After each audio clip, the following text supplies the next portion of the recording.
I think the two key things for me, were learning the students' names at the very start of the semester. So I'd always get them to write their name out on a bit of paper and make sure that they brought it for the first 2 or 3 weeks. So I learned who they were, but more importantly, the others in the group, because very often with a modular structure, they won't necessarily have been with everyone in the group.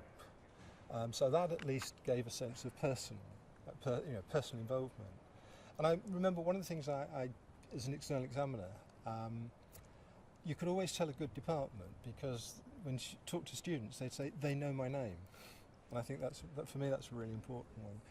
And secondly, if students fail, it's probably not because of them, but because of what we've been doing and not doing well.